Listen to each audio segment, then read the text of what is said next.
Om Ajnanatimidandhasya Jnananjanashalaakaya Chakshurunmilitam Yena Tasmai Shri Gurave Namaha. Namo Vishnupadaya Krishnaprishtaya Bhutale Srimate Bhaktivedanta Swaminiti Namine. Namaste Saraswate Deve Gauravani Pracharine Nirvishesha Shunyavadi Paschatya Deshatarine. Jai Shri Krishna Chaitanya Prabhu Nityananda Shri Advaita Gadadhara Shri Vasadi Gaura Bhakta Hare Krishna Krishna Krishna Hare Hare Hare Rama Rama Rama Hare Hare. Rāmāyaṇa by Valmiki is a very important scripture for the entire Sanatana Dharma. In fact, when it comes to Lord Rāma, he has taught how a person should live, how a human being should live his life. So we can always follow in the footsteps of Lord Rāma. See, when it comes to Lord Rāma, when he was banished to forest, how many years he was banished to forest? 14 years. So for first year, he was there in a place which was called as Chitrakoot. For 9 years, he stayed in another place called as forest. Aranya. Naimasharanya. Dandakaranya. Even Dandakaranya. And for the last 3 years, or I should say, the final 3 years, final 4 years actually, but for 3 years he stayed in a place called Pañcavaṭī. He stayed in Pañcavaṭī. So we'll discuss something what happened in Pañcavaṭī. So 1 plus 9 plus 3, what about last 1 year? He was roaming around searching for Maya Sītā. That's how the last 1 year was there. So in this way 14 years. So we'll talk about the 13th year today. What happened in the 13th year? Lord Rama was in Pañcavaṭī with Lakṣmaṇa, with Maya Sītā. So one day, there's a description given about one day. So Lord Rama took his bath and then Maya Sītā was there, Lakṣmaṇa. All of them, they went to their ashram. The ashram was made up of leaves and all the forest materials. They went inside that. So this was everyday activity which Lord Rama would do. Early morning take bath and then execute his daily morning duties. And one of the important thing that Lord would do is he would sit in his ashram and he would discuss the different pastimes given in Puranas. Can you imagine? The Supreme Lord is setting an example for everyone that in a family, what a person should do. In a family, a person should sit with family members and discuss katha given in Puranas. Whose katha is his own katha is given. The Supreme Lord's katha is given and Supreme Lord is discussing with his own family members just to set an example. In fact, previously in the just maybe few centuries back, or even the previous century for that matter, this was the only entertainment plus enlightenment activity where the family members would come together, read Rāmāyaṇa, Mahabharata, sing bhajans. This was the thing. Now only when we have this chatterbox at home, yes, the TV, and now there is no need of TV also. Now we have the smartest chatterbox in our pockets. It's almost like carrying Maya with oneself every now and then, all the time. So in the book Purity and Self-Control, one point I've made, because one chapter is on mobile, smartphone. Yes.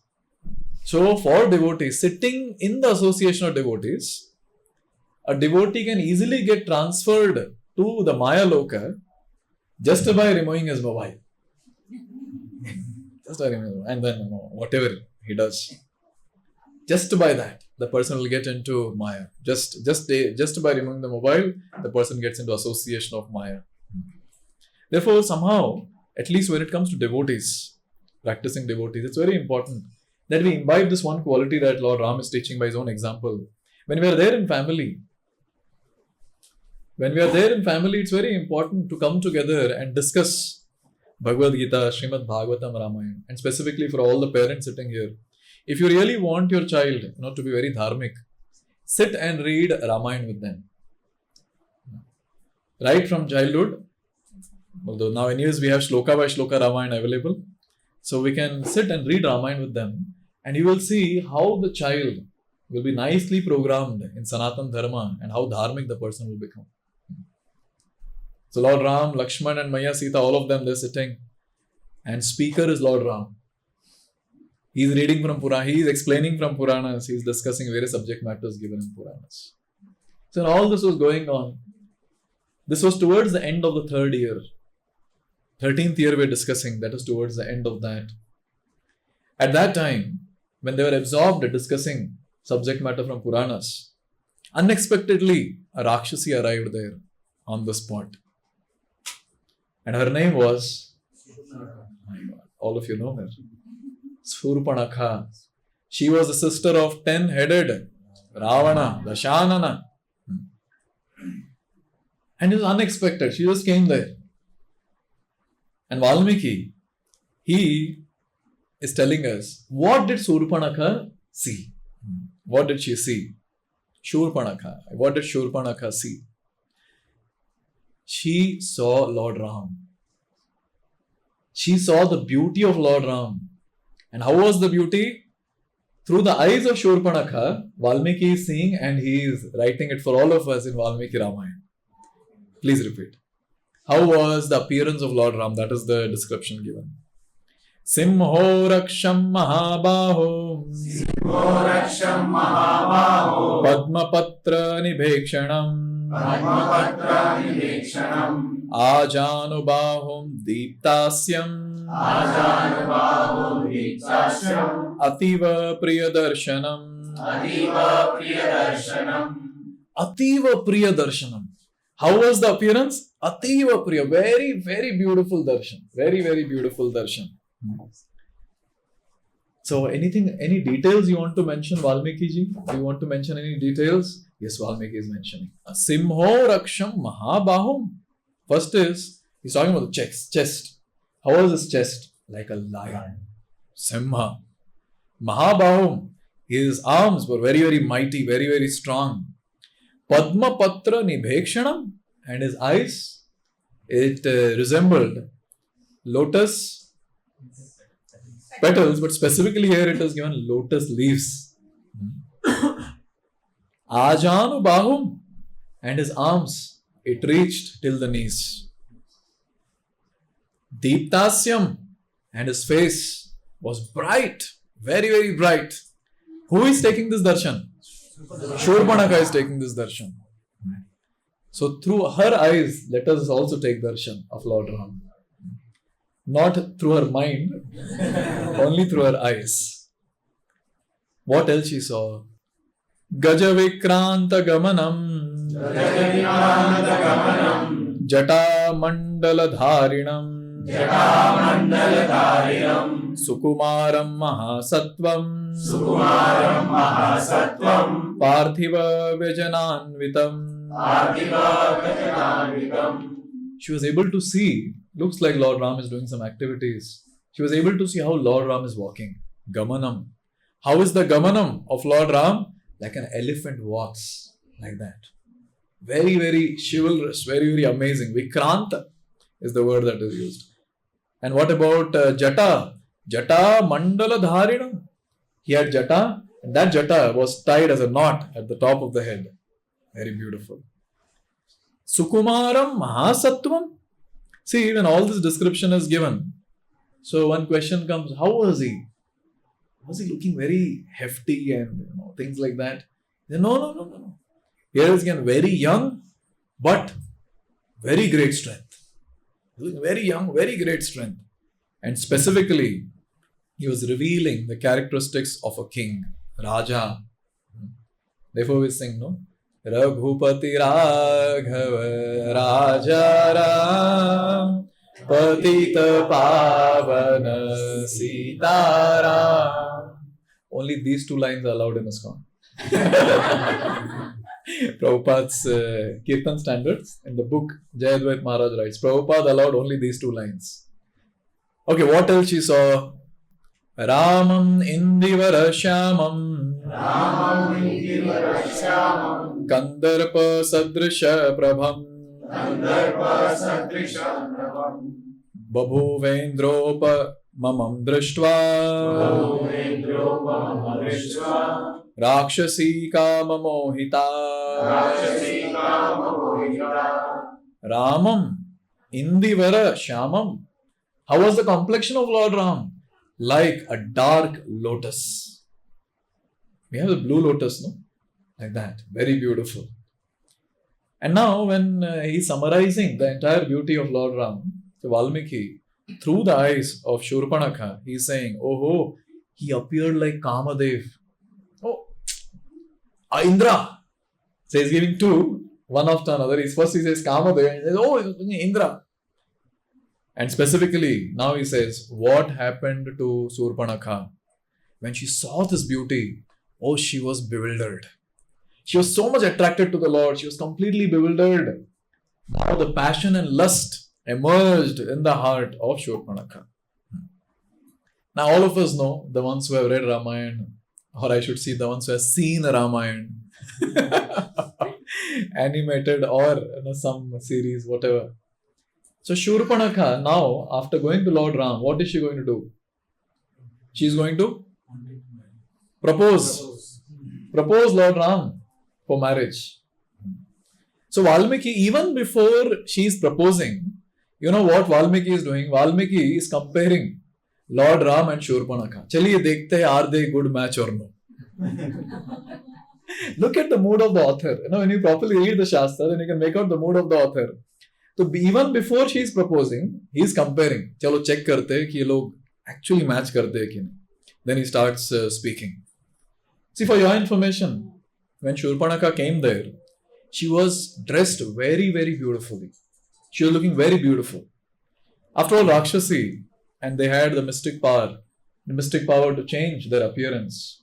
Like we have an example in Srimad Bhagavatam 10th canto. Putana. She had that power. She changed her appearance to an extent where all the Vrajavasis, they were bewildered. They were telling, maybe Lakshmi Devi has come.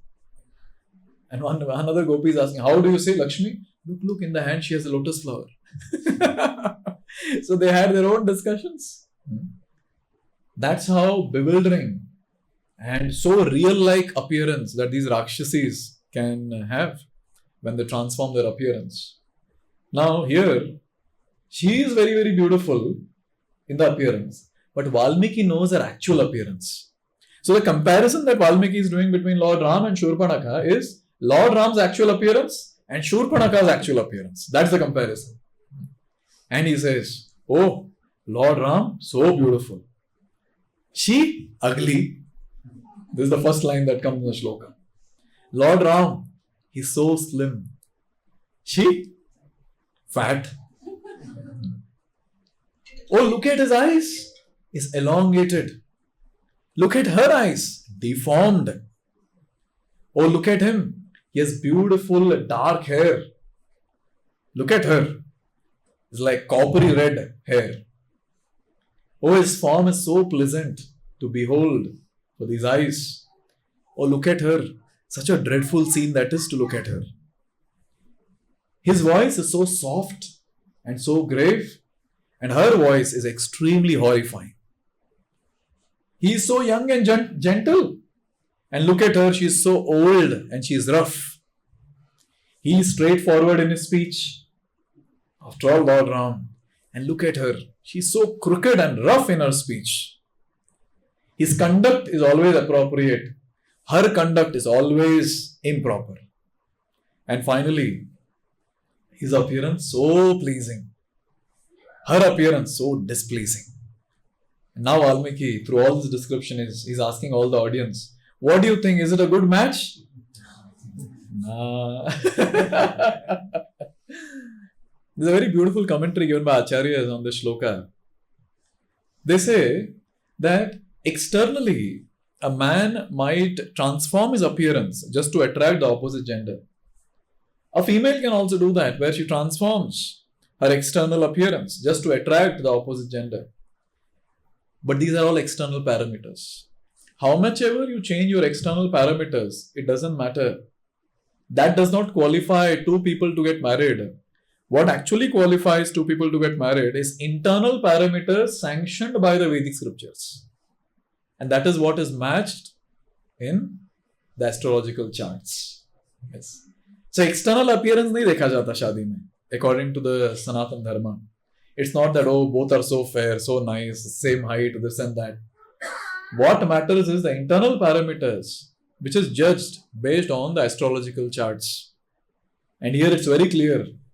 Even if external parameters might be matching to some extent because of she being a Rakshasi, now she has dressed herself very beautifully. But then Valmiki Muni, he knows very well. Internal parameters, dur tak koi match nahi. Yes. Sometimes it happens, no? When we hear Krishna Katha, specifically about Goloka Vrindavan and the residents of Goloka Vrindavan, then sometimes devotees feel, yes, I want to go to Goloka Vrindavan, but then the internal parameters are not matching dur tak. And then the devotees get this doubt. When will that match? And actually it's a fact. The internal parameter that should match with the residents of Goloka Vrindavan is intense service mode. They have that laulyam, they have that greed all the time to serve Krishna and Srimati Radharani for their pleasure. वो लोग कभी नहीं सोचते that I want to enjoy. They never think. In Srimad Bhagavatam, 3rd canto, there's a description of Vaikuntha. There it is described that both male and female in Vaikuntha, they're extremely beautiful. The females are extremely beautiful. But then they are not attracted to each other. Why? Because they're busy serving the Lord all the time. There's no lusty desire that exists. There is no personal sense gratificatory desire that exists in Vaikuntha because they are attracted to the Supreme Lord. Someday, this internal parameter of ours, that is desires for sense gratification, has to be transformed into intense desire for service. Every moment I want to serve Srimati Radharani and Krishna for their pleasure. That is also important. For their pleasure, not for my pleasure. Sometimes devotees say, Aaj to maza aa gaya kirtan mein. There's no problem. If you're happy in the kirtan, there's no problem. But we being happy in the kirtan is not the goal of kirtan. To give happiness to the lordships, that is the goal of the kirtan. His Grace Aindra Prabhu, the 24-hour kirtan samrat, who established 24 hours or re-established the 24 hours kirtan in Vrindavan temple, ISKCON Vrindavan, he would say this. Once one boy was playing kartal and he was trying to please his fiancée who was besides. And Prabhuji was so angry. In the mic he shouted, "You are not here to please that girl." Can you imagine? The temple hall is filled with the crowd and then he's not here to please that girl. Our kirtan is meant only for pleasing Sri Sri Radha Shyam Sundar. This is the mood. This is the mood that these great souls are teaching all of us. Therefore, if we really want to enter that realm, that our internal parameters should match. And here, Valmiki Muni is telling all of us that these two personalities, where is Lord Ram, where is the Śūrpaṇakhā, where is the question of matching?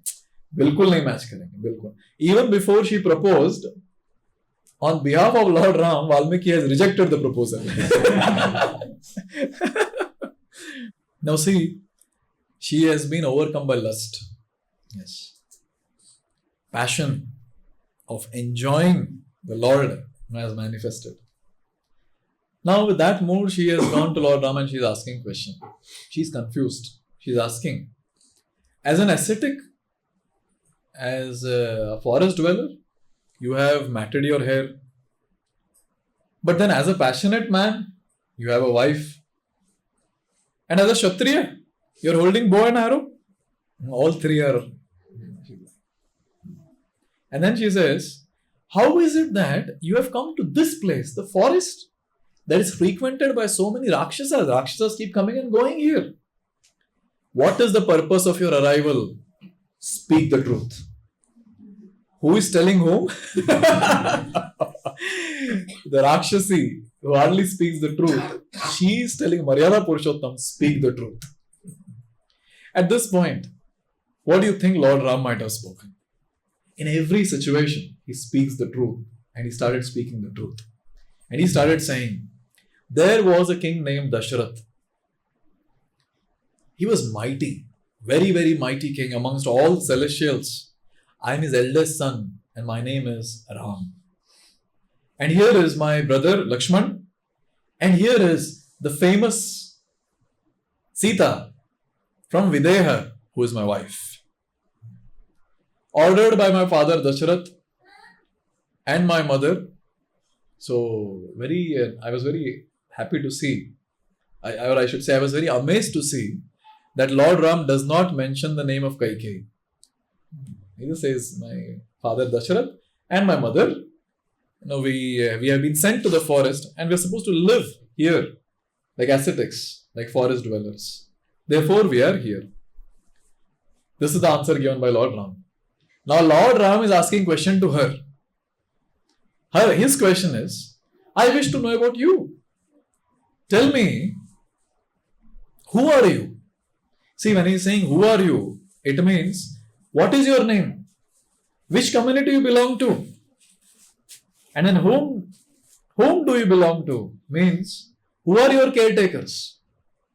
Your father, your brother, who are they? So this is the question. And Lord Ram, just trying to acknowledge her beauty, he said, as a woman with such charming beauty, you don't actually seem to be like a Rakshasi.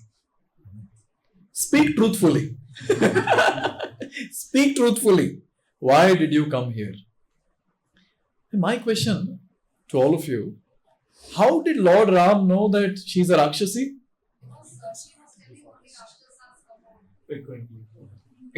Here see, Lord Ram is not actually portraying that Supreme Personality of Godhead. He is obviously Paramatma and everyone that he knows. But Lord Ram is enacting the role of a human being.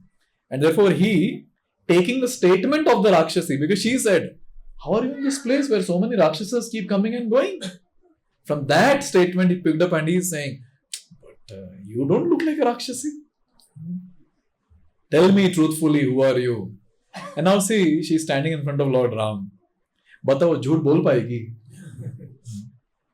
See, this is a very important point to note. When you are there in front of some exalted personalities, थोड़ा झूठ बोलने में ना मुश्किल हो जाता है. Yes, we feel, what should I say now? This Prabhuji is asking.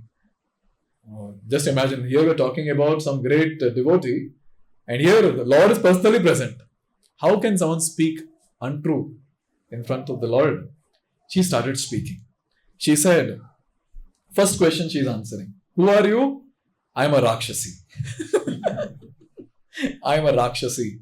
And my name is Śūrpaṇakhā. And I can assume any form I want. I roam around in this entire forest frightening everyone. So she has made it very clear who she is. Now this question, whom do you belong to? First thing she tells is about one person. About whom? Rāvaṇa. She is not speaking about father or other brothers. She is saying Rāvaṇa.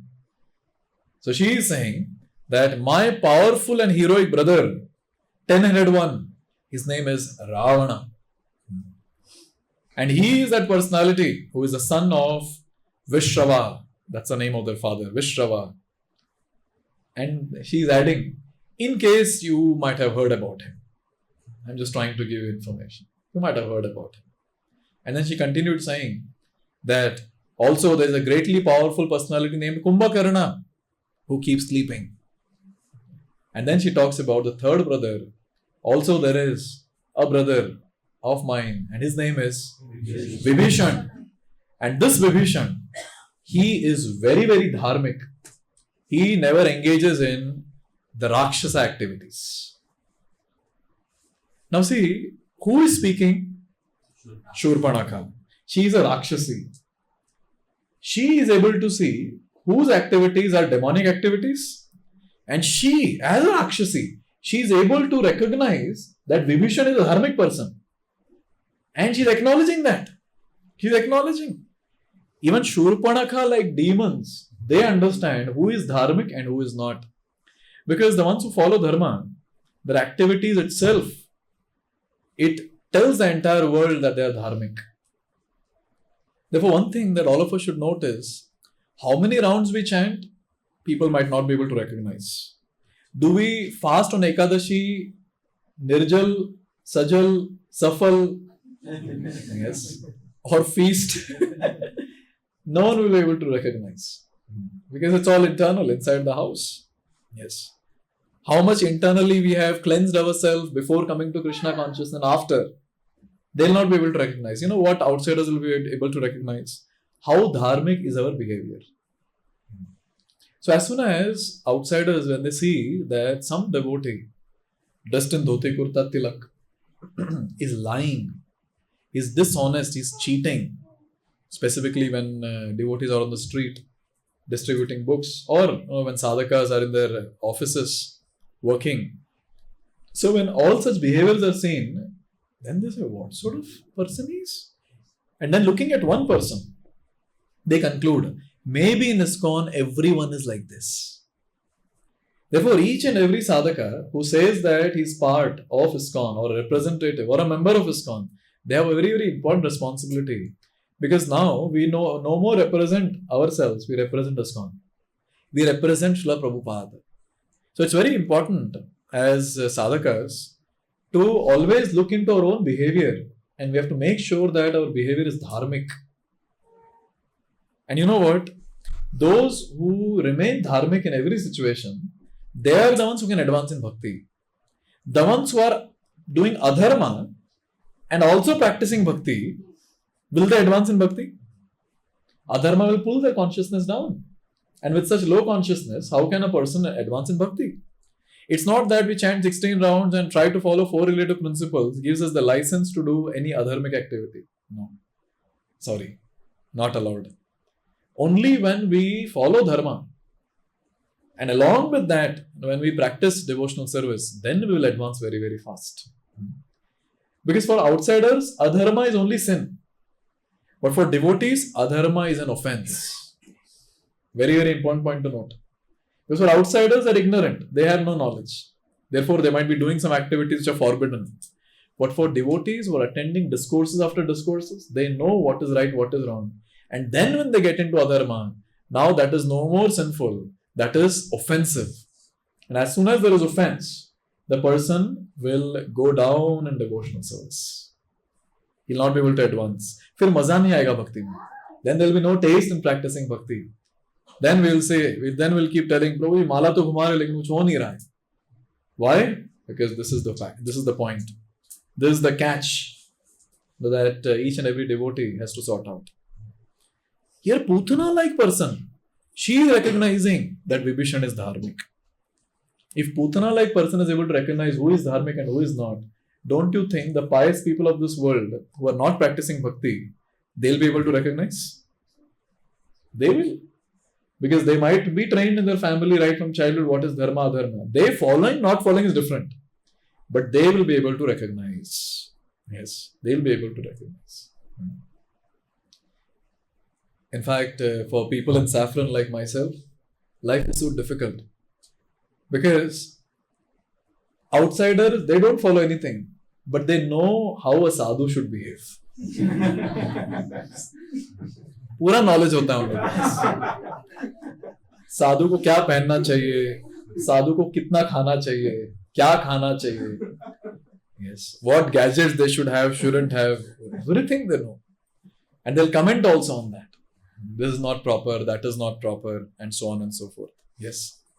Therefore, people of this world, they have knowledge of what is what. They might follow, they might not follow, but they have knowledge.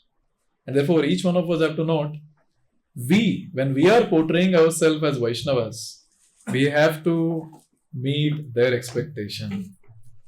If we want to really preach, we want to meet their expectation, because more than the speech of the preacher, people are interested in the actions of a preacher. Acharan. More than prachar, people are interested to see their achar. And anyone who is good in their acharan, that itself is preaching. Śūrpaṇakhā, she also said that they are there and also have other brothers. Their names are Khara and Dushan. They are there nearby. And they are very, very powerful. Very powerful. And now she is in the mood of proposing Lord Rāma. So she is saying, surpassing all my brothers, I've come here, O best of men, O best of man. Best of males, to be more specific. Best of males. I'm here. And my heart, now she's proposing. I don't know if she has a rose in the hand. Yes. But with her beautiful appearance, she is proposing. And she is saying, with my heart to make you my husband. Because of your unprecedented appearance, I am here. Because this was the question asked, why have you come here? So she is answering, you are so beautiful. You're best of all the males. I want to make you as my husband. Therefore, I am here. 2 points here. One is, even a Rakshasi is able to appreciate the beauty of Supreme Personality of Godhead. In Krishna Lila, when Krishna jumped in Jamuna, there was one snake inside Jamuna. His name was Kaliya. He was filled with poison from top to bottom. But looking at the beautiful, because Kaliya was inside the waters and Krishna is swimming. So just by looking at Krishna's beautiful form, Kaliya was attracted. He was able to acknowledge Krishna's beauty. That is how powerful Krishna's beauty is. That's how powerful Lord Rama's beauty is. So she is saying best of males. She is able to understand he is the male. He is the Purusha. He is Purushottama. She is able to understand that. And she is using the word surpassing all my brothers have come here. She's just saying that I don't care for anyone. Whatever I desire, I do. Yes. So this is the mood of a Rakshasi, where they don't care for family members. Yes. Therefore, when it comes to people of proper cultured families, they are always under the protection of their family members. They don't behave like this. And finally, at this point of time, Sītā was there, no besides. So Lord Rama might say that I'm extremely sorry because I'm not a bachelor. I am a grahastha. My wife is here. Her name is Sītā. So I don't need you. So before even Lord Rama spoke this, anticipating that Lord Rama will speak this, Rakshasi spoke. See what Rakshasi speaks. Okay, in the mood of Rakshasi, let's speak. Aham prabhava sampanna swachanda balagamini chiraya bhava me bharta Sītaya kim karishyasi Aham prabhava sampanna. I have been bestowed with all the powers. See, he is powerful, so he has to match the power. So he's saying, I am bestowed with all prowess. And she says, Swachanda Balagamini. And I have the power to go wherever, as I like. Chiraya Bhavame Bharta. You become my husband and remain my husband for a long, long time. Sītaya kim karishyasi. What will you do with this? Sītā. And now see, when she is saying this, that how great she is, she also has to establish that how bad Sītā is. So she starts criticizing Sītā now. She starts saying, look at her body, deformed. Śūrpaṇakhā is pointing to Sītā. Look at her appearance, so ugly. This woman is not like you, Baba. Me, you. We match. You both don't match. I am alone suitable to be your wife. Look at me. Look at her. Look at the difference. Tell me, is Sītā Maiya like this? Deformed body, ugly. Why Śūrpaṇakhā is saying like this? Tell me. She is? She is jealous. She is envious actually. And? She is just like the way she is speaking. Correct, Mati? Yes. And? She wants to show that she is superior. Actually, she is not able to see the reality. She is not able to see the reality. Why she is not able to see the reality? I already answered. Covered by lust. She was in mode of passion, mode of ignorance. For your information, when the person is in mode of goodness, he can see things as it is. But when the person is in mode of ignorance, the person sees completely opposite. Completely opposite. See, in this world also, tell me who are the ones who are glorified? Tell me. Huh? Okay, the ones who have this influence, they are glorified.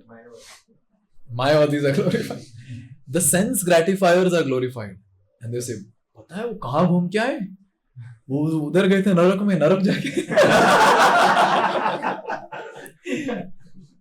कितना अच्छा काम करके आए, पूरा दिन P रहे थे, दारू पी रहे थे पूरा दिन. And my God, what dress they were wearing? Only little at the bottom and little at the top. How wonderful. They are actually living their life. Have you heard people saying like this? Actually, they are living their life. मतलब ऐसा glorify करते हैं as if some devta has come all the way from the heavenly planets. Why, Because of being in mode of ignorance. उनको दिखता नहीं क्या है. What is that? They are not understanding that those sense gratifiers, they are actually going to hell. Whereas when they look at devotees, they have completely different perspective altogether. They say, ये क्या जीवन जी रहे हैं आप लोग? हमेशा घास फूस खाते हैं? ये क्या dress? What is it? What is tilak? And what do you do going to temple every weekend? Once in a year is okay. Every weekend, every now and then, what do you all do going to temple? And come on, so many restrictions. You all don't eat outside food. You just eat prasad. What is this? Come on, have some life. And they also say, life is like an ice cream. Lick it and enjoy it before it melts. See, this is how people feel, and that's how many of the relatives also, they try to brainwash the sadhaka saying, Abhi age hi kya hai tumhara? What is your age? You're so young. You're just, 50, 60? That's your age. This is not the age to practice bhakti. Only when you touch 100. This is not the age to practice bhakti. And people actually try to brainwash and say that bhakti is not meant for you people. Now enjoy. Life is meant for enjoyment. So you see, when people are in mode of ignorance, they don't understand the reality. They don't know what to glorify. But whereas people in mode of goodness, they will glorify jnana in vairagya. They'll glorify, how much wonderful realization this person has. How much detachment this person has. They'll glorify like that. So there is a clear difference between person in mode of goodness because they see things as it is. They're able to see that where this person's destination is or where is he heading towards, they can easily make out. But whereas people in mode of ignorance, they cannot make out where they're heading towards. They are always in the world of imagination and they feel that this is how the life is or this is how the life should be. Therefore, we shouldn't be bewildered at sadhakas. We shouldn't be bewildered ever hearing the statements of people in mode of ignorance. Because sometimes I've seen sadhakas also bewildered. They say, Prabhuji, aise bol diye mujhe. They are telling that what life you are living is waste and you're not utilizing the time properly. All the time chanting, reading, hearing. मतलब बाहर वालों को ऐसा लगता है all the time we are doing. We only know how much we are doing. Yes or no? बाहर वालों को लगता है पूरा दिन भक्ति करते हैं एकदम. We only know how much bhakti we are doing. Therefore, it's very important to understand the subject matter and never get affected by what is the speech or what are the dialogues of these materialists who are in mode of ignorance. And look at Śūrpaṇakhā. She is not able to understand, perceive the transcendental beauty of goddess of fortune standing in front of her. Maya Sītā's beauty. Can you imagine? And now, looking at Maya Sītā, you know what Śūrpaṇakhā is saying? Śūrpaṇakhā is saying, I'll eat this ugly lady. I'll eat her up. This deformed human woman. And she's saying, deformed human woman with a protruding belly? Because she had a fat belly. So he's saying, I'll eat her up. And I'll eat your brother also. And then she is saying, oh my beloved, oh Ram, then you and me, you'll be free. I'm already free. And both of us will roam around in this forest, long together, and go around watching the scenic beauty of the mountains and rivers and other places. Look at our Lord. Now he has to speak. Wow. So gentle. So saumyatvam. So gentle. Lord starts speaking in gentle words and he says, oh lady, see, I'm accompanied by my wife. She's my beloved wife.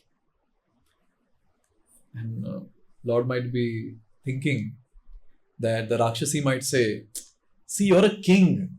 King means king will have many wives. You have one. Mine can be one more. And kings have this capacity to satisfy all the wives equally. Why don't you accept me? So at this point, Lord Rama is putting on her and he is saying, see, living with a co-wife, you will not be satisfied. You will not be satisfied. It will be miserable for you. And then he started saying and indicating, I cannot accept you, but someone is alone. See there. Pointing towards Lakṣmaṇa. And he says, please repeat. Anujastvesha me bhrata Shīlavan priyadarshanaha Śrīmān akritadarascha Lakṣmaṇo nama viryavan. He is saying, Anujastu esha me bhrata. Here is my brother. And his name is Lakṣmaṇa Nama. His name is Lakṣmaṇa. He is Viryavan. Oh, he's chivalrous. Very strong.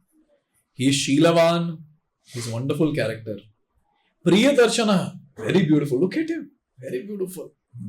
Śrīmān. He is very prosperous. And he's very heroic. And then he started saying, for a long time, he is not having a wife. How many years? 13 years. 13 years. He is away from his wife. He does not have, without a wife. Actually, he is in need of one. What do you say, Śūrpaṇakhā? He is young. He is so pleasant. Look at his beauty. His beauty or your beauty matches. He can become your husband. The intention here is, Lord Rama's intention, you're so disgusting. And look at him, he's so wonderful. You both are not proper match. But then Lord Rama wants to accomplish something, so he's like, you go there. Now look at Śūrpaṇakhā. Abhi itna propose kiya. After proposing Lord Rama and telling you're this, you're that, you can become a husband. As soon as she heard that you can go to him, she went. She went to propose him. Therefore, in this world, one thing is very clear. In this world, there is no love. There is only lust. When the opposite genders come together, it's all about exploiting each other. You enjoy me, I enjoy you. That is the relationship in this world. This unfortunate thing. Actually, there is no love. And here, Rakshasi Śūrpaṇakhā is showing it to all of us. How much she glorified Lord Ram. Aap aise ho, aap waise ho, and then we can be good match, etc., etc. Almost like her proposal is, if you don't accept me, I'll commit suicide. And now, as soon as Lord Ram said, no, meri to wife hai, aap unki nahi, aap wahan chale jao. Okay, I'll go. She went. And after going there, this lady, she started speaking. And she started saying that, see, you're so beautiful. Same dialogues. You're so beautiful. And I will suit your beauty. You and me will happily wander throughout the forest. Same lady who said, I'll eat this brother and wander with you, Ram. Instead of that, now she is saying that we both will roam around in the entire forest. Yes. So at this point, Lakṣmaṇa smiled and Lakṣmaṇa said, now Lakṣmaṇa also has a good argument to give. Please repeat. Katham dasasya medasi bharya bhavitum ichchasi soham aryena paravan bhratra kamala varnini. So he's saying, Katham dasasya medasi. See, why you want to become my wife? If you become my wife, it means you'll become the maid servant. Now she might ask, why are you saying that? Are you servant of someone? I am das. I am das of whom? Ram. So I am das of Ram. So if you become my wife, you'll become dasi. Are you okay with this? Are you okay with this? Then he started saying, oh, wide-eyed lady. Oh, spotless complexion one. ये सब वो है उल्टा. They're all in the mood of joking.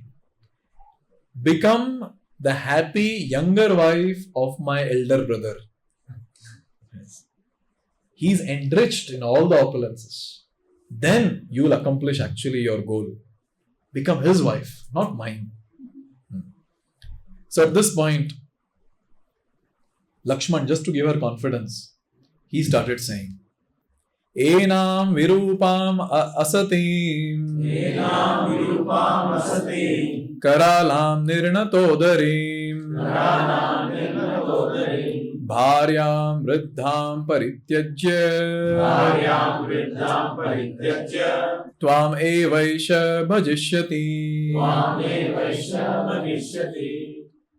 So he is telling Śūrpaṇakhā, what he is saying, Enam virupam asatim. Actually, she is ugly. She is unchaste. Karalam, she is terrible. Nirnata, this line is very important. Nirnata udarim, she is fat with a huge belly. Vriddham, she is old. Therefore, Lord Rāma will give up such a person and will accept you as the wife eternally. Can Lakṣmaṇa say this? Pointing at Sītā? Or Acharyas say, Lakṣmaṇa was pointing towards Śūrpaṇakhā. Lakṣmaṇa was pointing towards Śūrpaṇakhā and he said, Virupam, you are that ugly, asatim, unchaste, karalam, you are terrible, and you are fat, and you are old. Renouncing you, Lord will happily stay with his wife, Sītā. And then he continues, oh beautiful lady with excellent complexion. बार-बार दोनों मिलके एकदम से उल्लू बना रहे. Which intelligent man will give up your association? Your beauty. By giving up your beauty, which intelligent man will love a human woman? Because you are a Rakshasi, no? Giving up a Rakshasi, who will love a human woman? So in this way, question to all of you, did Śūrpaṇakhā get convinced or no? No? Yes. So Lord Rāma convinced her to go to Lakṣmaṇa, and Lakṣmaṇa is convincing her to go to Rāma. So Lord Rāma successfully convinced her to go to Lakṣmaṇa. She went. She proposed him. Now he is telling, go to Rāma. Was she convinced? Yes. The answer is yes. She was fully convinced. She was fully convinced that she has charming complexion, she is beautiful, Sītā is ugly, etc., etc. And again, she is filled with lust. So Lakṣmaṇa looks like in the description of Valmiki, the description almost looks like Lakṣmaṇa and Śūrpaṇakhā, they were talking to each other outside the hut. Inside the hut, Lord Rāma and Maya Sītā were sitting. So she entered the hut. And there, she started saying, this ugly, looking at Sītā Maya, this ugly, unchaste, whatever Lakṣmaṇa said, she repeated, fat, terrible looking, old wife of yours, only because she is there, you are not understanding my value. Therefore, today, I'll eat her up. And maybe she started Mahaprasade Govind. I'm just speculating. She started saying this, that I'll eat her up. And then without a co-wife, we both will wander with each other in this entire forest. And when will I eat her up? While you are watching us at that time. I'll continue. And having said this, it is described Śūrpaṇakhā with huge eyes, angry eyes. She started rushing towards Maya Sītā. And specifically here, very nice line is given by Valmiki. He says, Valmiki Muni is saying, there is Rohini Nakshatra and there's a meteor going towards Rohini Nakshatra. So this actually symbolizes an inauspicious situation. So Valmiki Muni is giving this example that how did Śūrpaṇakhā run towards Maya Sītā? The way the meteor is running towards Rohini Nakshatra. And through this, Valmiki Muni is telling all of us, very soon, there will be a very unfortunate situation in the life of Maya Sītā. These are all poetic people. Huh? They all put all these words put together. No, they put the words together and they tell the future also in that. So at this point, see, till now, Lord Rama was quiet. Ekdam Maryada. I was very amazed to read the entire description. Till now, Lord Ram, with a very, very pleasing face and pleasing eyes, with pleasing words, in the mood, in a very, very jolly mood, they were just quite tolerating whatever this lady is doing. But now, at this point of time, he became angry. Why he became angry? Because now Śūrpaṇakhā committed a physical offense. Till now, she was committing offenses, but then it was not physical. But now she committed a physical offense. At this point, Lord Ram told Lakṣmaṇa, "Oh, gentle Lakṣmaṇa." Nice line. "Oh, gentle Lakṣmaṇa. One should never joke with cruel and evil persons." I don't know if Lakṣmaṇa said, "Start to aapne kiya tha." I just continued. One shouldn't joke with cruel and evil persons. Look at Videhi. Look at Vaidehi. She is somehow sustaining her life. Because looking at Śūrpaṇakhā, still she was alive. She was so ferocious. Even looking at her, at that time also, Sītā Maya was still peaceful and alive. Therefore he's saying, she's still alive. Somehow she is keeping herself alive. See, at this point, there's one very important comment that is given. There are impersonalist commentators who say that here when Lord Rama is saying somehow she's alive. So it seems the commentators, at least there are two, there can be more than that, but two have been found where they say that Maya Sītā is actually Maya. And since this Ram was attached to this Maya, therefore he suffered in his life. Is Maya Sītā Maya? She is supreme goddess of fortune. She is internal energy of the Lord. And did Lord Ram suffer? Lord Ram was exhibiting the wonderful pastimes of Viraha, Vipralamba. So one has to be very, very careful. Specifically when we are reading different versions of Rāmāyaṇa, one has to be very, very careful. Because so many versions of Rāmāyaṇa are commented by Mayavadis. And wherever Mayavadi commentators are there, immediately they'll pull down the supremacy of the Lord and make him a human being. And then, no, they are in Maya, but they'll put the Lord also in Maya in their commentaries. And look at how can someone say that Maya Sītā is Maya? And because of her, all these things are taking place. Just by reading such things, we'll commit offense. Please remember. Therefore, Chaitanya Mahaprabhu said, Mayavadi bhashya sunile hoy sarvanash. Anyone who reads or hears Mayavadi bhashya, that person will be completely destroyed in spiritual life. Completely destroyed. At this point, Lord Ram is instructing Lakṣmaṇa. Lakṣmaṇa, you deform this fat Rakshasi. Now the reality is spoken. You deform this fat Rakshasi. She is unchaste and she is excessively proud. And she is already deformed. So Lakṣmaṇa immediately took the sword and what he did? Cut the nose and ears. Now this is a very important important event that has taken place here. And a very important question that we need to understand, ask and understand. The question is, Śūrpaṇakhā, she took darshan of the Lord, Sakshat darshan of the Lord. She was not inimical to the Lord. she was attracted to the Lord, then how did this happen with her? How did she get destroyed here at this point of time? Because anyone who gets attracted to the Lord, because after all of us as sadhakas, we want to be attracted to the Lord. That's the goal of our life. And here Śūrpaṇakhā is already attracted to the Lord. But then how did she get destroyed at this point of time? Answers, please. Amazing. Okay. See, the answer is very clear here. She committed an offense. Everything was good till now. She was attracted to the Lord, and if she would have been submissive or whatever, maybe she might have got purified. But unfortunate thing was, she committed an offense. To whom? Maya Sītā. Who is Maya Sītā? She is a great devotee of the Lord. Great devotee of the Lord. So, a very important lesson for all of us, that we are supposed to serve great devotees, not offend them. We are supposed to hear from them the glories of name, form, qualities and pastimes of the Lord. Because these great devotees, they hold that attachment, attraction and love for the Lord, and they have the power to transfer it to our hearts. When we offend them, we are ruining our own devotional service. Therefore, again and again, in our Vaishnava literatures, it is very clearly mentioned that if at all you want to destroy your devotional life, only one thing that you have to do is offend a Vaishnava. That's it. And it's called as mad elephant offense. Our Bhakti Lata Beej, which is sown in the heart, only 2 leaves have come like this, 2 out. And in that, just imagine a mad elephant enters there. It will just crush it. Whatever little bhakti is there, it will go off.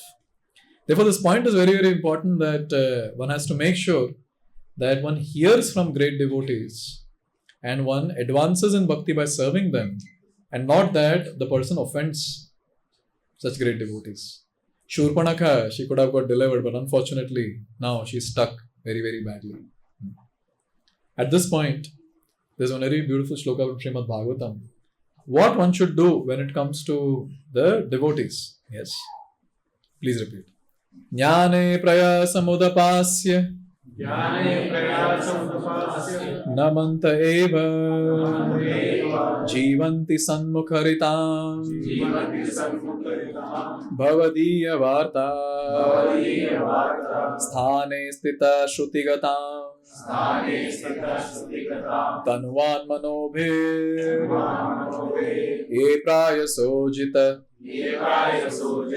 jitopyasi Taistrilokyam. Lord Brahma, after Brahma Vimohan Leela, when he realized he has done a big mistake, then he comes to Lord Krishna and he is offering this prayer. This is the 3rd shloka in the set of prayers.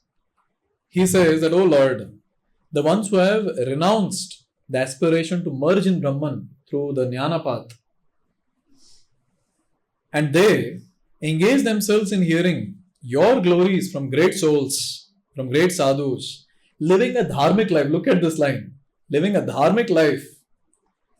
They are the ones who will attract your mercy. They are the ones who will receive your mercy. Not by offending a Vaishnava, but serving a Vaishnava, by hearing from a Vaishnava. See, sometimes we might get an opportunity to physically serve some Vaishnavas by cooking for them, feeding them, massaging their lotus feet, massaging their body, maybe ironing their clothes, something, maybe in the physical services. Another thing that everyone can get in general is to sit and hear from them attentively. I had this question, how is the service to them? How will mercy flow? Now that devotee may or may not know that we are hearing attentively. Okay, tell me the answer. I have told this many times in my classes. Paramatma knows. See, finally mercy flows from whom? There is only one source of mercy. His name is Krishna, the Lord. Only from there mercy flows. There are different channels of mercy. These are all devotees. There are different channels of mercy. Through them the mercy flows to us. But there is only one source. So if the mercy has to flow, it has to flow from there only. Okay. So now, say, there are like 10,000 people sitting. And I am sitting at the last. And the speaker is not able to see me also. I am also not able to see the speaker. Maybe I am seeing the speaker maybe on the screen or somewhere. So now, when I am looking at that person and I am attentively hearing, with awe and reverence and respect to the subject matter spoken, I'm hearing that. You know, whom are we pleasing? We are pleasing Krishna. Krishna is pleased for two things. One is, we are respecting his devotees, or the devotee who is speaking. Second, Krishna is pleased with the mood that we have towards his glories of name, form, qualities and pastimes. Therefore, when we hear attentively, we are pleasing Krishna. And when Krishna is pleased, irrespective of devotee knows it or no, the mercy flows and we advance in bhakti. How's that? Therefore, it doesn't matter that we have to come and show our face. So therefore, this is how the mercy flows, wherein the devotee pleases the Lord.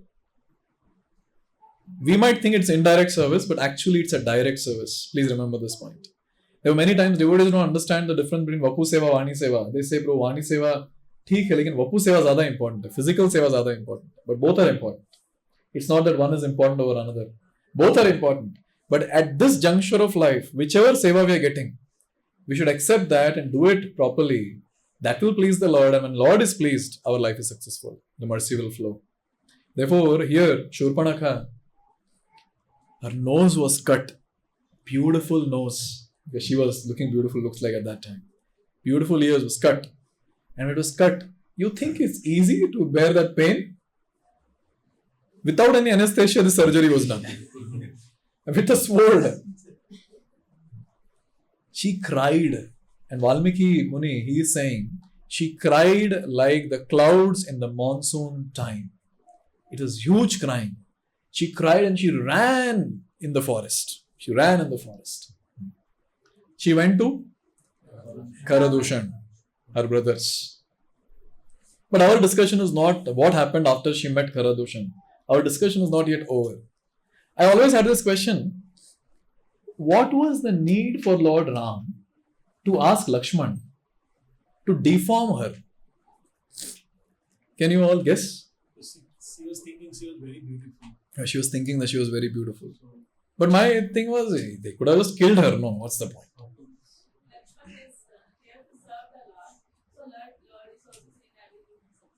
Okay, so that service could have been kill her. Why deform her? You want to say something? That's the practice. Eventually, goal is to reach Rāvaṇa. Okay, eventually he has to reach Rāvaṇa. Okay. He has a far-sighted answer, yes. But he already killed Tataka at start.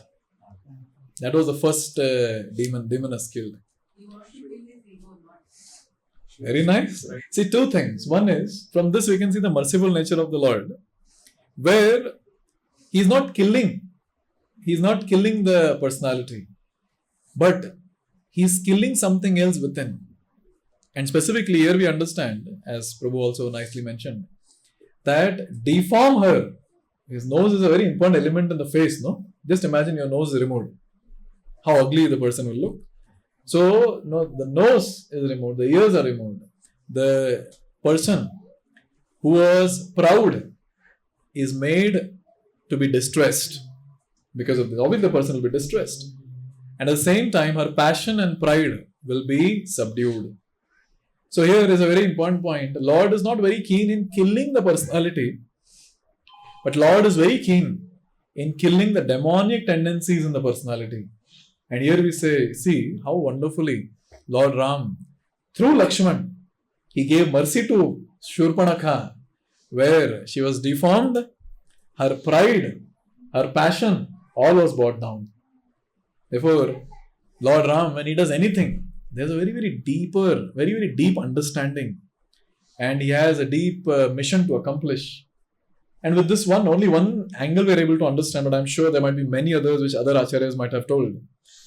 Because whatever Lord does, in one way, he achieves many, many different goals that he wants to achieve. So in this way, in this entire discussion from 3rd canto of Rāmāyaṇa, this is chapter number 17 and 18, Valmiki Muni has very beautifully described that how Śūrpaṇakhā, she came, she got attracted to Lord Rāma. Everything was okay, but she offended the great devotee and she was destroyed. Therefore, the takeaway for all of us is, if we really want to get attracted to the Lord and advance in bhakti, we should make sure we never commit offenses. especially onto devotees. Always continue serving the devotees. And by their mercy, which is flowing from the Lord, we will advance in bhakti. Thank you. Hare Krishna. Shri Rāmāyaṇa ki Jai. Jagat Guru Srila Prabhupada ki Jai.